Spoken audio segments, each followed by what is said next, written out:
My name is Miracle, and I'm a nurse from Ohio. I've worked in hospitals for years, helping people fight for their lives. I never thought that one day I'd be the one lying on the bed with people fighting to bring me back. To be honest, I didn't plan to share this testimony. For months, I kept it locked in my heart. But what I saw changed everything I believed about life, death, and God. I first came across this channel, Afterlife Info, and something in me whispered, it's time to tell it. So here I am, not for fame, not for attention, but because I can't keep silent anymore. Before I continue, please let me know where you're listening from. It would be nice to feel closer, even if we're physically apart. Also, don't forget to like. It will help this video to reach so many people who need to listen to this testimony, and leave a comment. Share your thoughts about this near-death experience. Testimony, let's have a fair and open discussion so we can learn from each other here on this channel, and don't forget to subscribe for more of this content coming your way. Enjoy listening. It happened on a stormy night. I was on the night shift in the ICU, checking on patients. The sound of rain hitting the windows mixed with the soft beeping of the monitors. Everything felt calm, almost peaceful. Then suddenly I felt lightheaded. My vision blurred.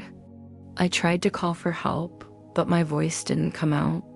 The last thing I remember was the floor rushing toward me and the sound of someone shouting my name, Miracle. When I opened my eyes, I wasn't on the floor anymore. I was standing, but not in my body.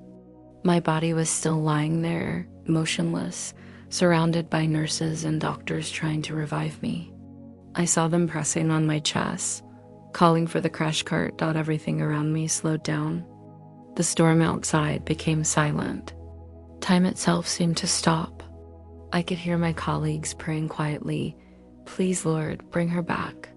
But I felt no fear, only peace. As I floated above the scene, I noticed something strange, golden threads connecting me to everyone in the room. I could feel their emotions through those threads, fear, sadness, love, hope. I could even feel one nurse silently asking, what happens after death? Then I heard a voice. It wasn't male or female, it was both and neither. Soft but strong. Miracle, it said, you are safe. You are being shown. The words wrapped around me like warmth. The room faded away, and I was drawn upward, higher and higher, until the hospital disappeared completely. I found myself in a place filled with light, but not like sunlight. This light was alive. It had color, movement, and sound all at once. I could hear the light singing. Everywhere around me shimmered like golden mist. It felt like home, like I had been there before but had forgotten. I could remember everything, every moment I had ever shown kindness, every smile, every gentle word. They all glowed like tiny stars around me. The light didn't judge me. It embraced me.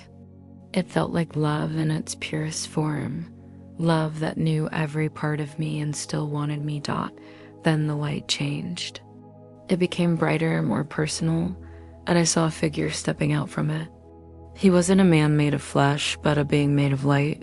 And yet I knew who he was, Jesus. I didn't recognize him by his face, but by his presence. My heart knew before my mind did. He looked at me with deep compassion and said gently, Miracle, we need to talk. His voice was like many waters, soothing yet powerful. He walked closer, and the closer he came, the more peace filled me. You were never gone, he said. You were only sleeping? Tears filled my eyes, though I had no body to cry with. I felt unworthy but completely loved.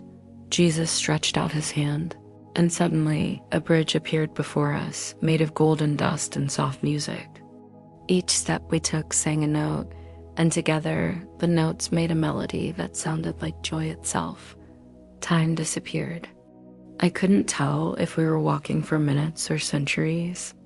Everything just was as we walked. Jesus said, every act of love on earth still echoes here. When you choose kindness, heaven remembers. Then he stopped and looked into the distance. His expression grew serious. Fear, he said, has become louder than love. But soon, fear will fall silent. Then, as if the air itself turned into a screen, he showed me 4 visions, not to frighten me, but to help me understand what's coming. I saw the sky over the earth glowing with waves of color. People around the world were looking up as they heard strange, beautiful sounds, like trumpets, like choirs. Like the heavens were humming, Jesus said, "It is not destruction. It is alignment. The heavens will sing before men do."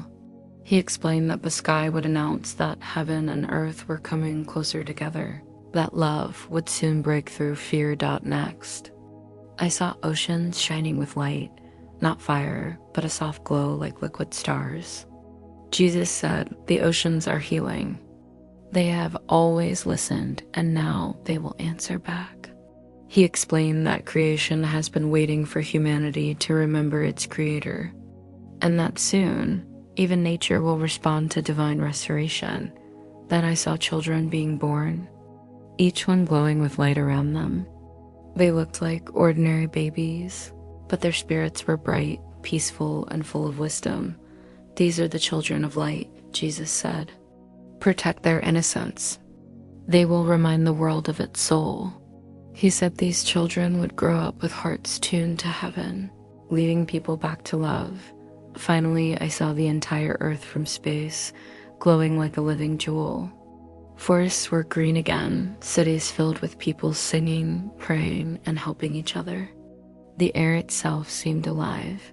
Jesus looked at me and said, "The future belongs not to the powerful, but to the peaceful." Then he turned to me and said, "Miracle, fear separates humanity from heaven. Every time someone chooses love instead of fear, the veil becomes thinner." He placed something in my hand. It felt like light shaped into a pearl. "This is remembrance," he said.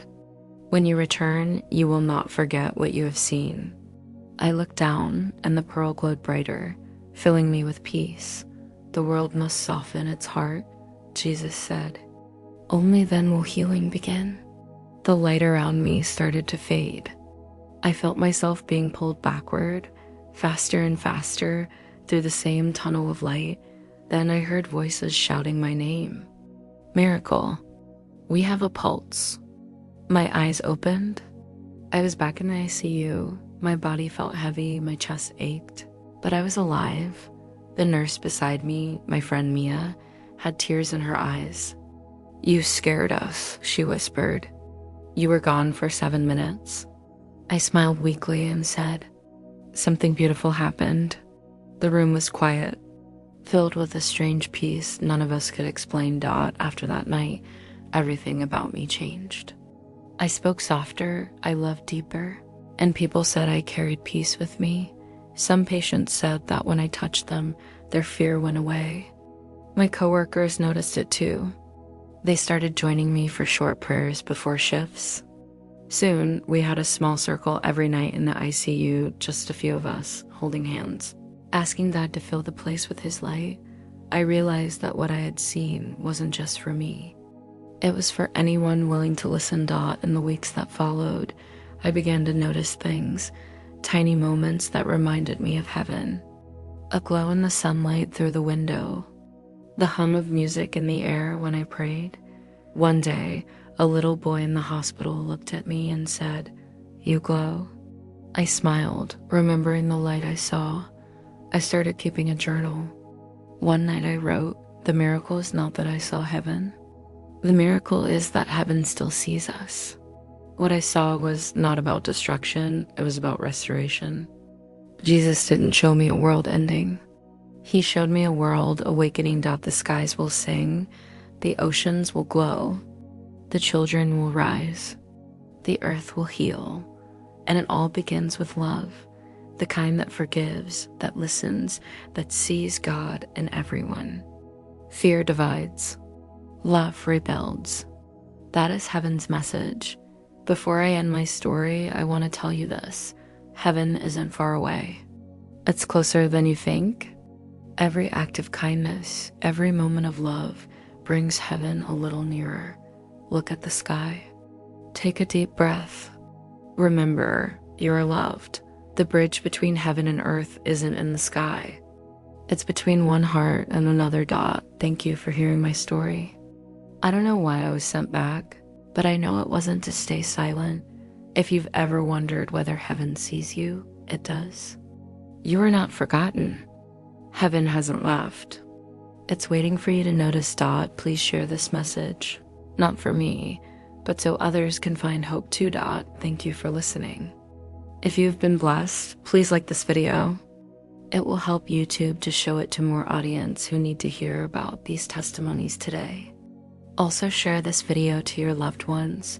It will be a great way to communicate Christ to others.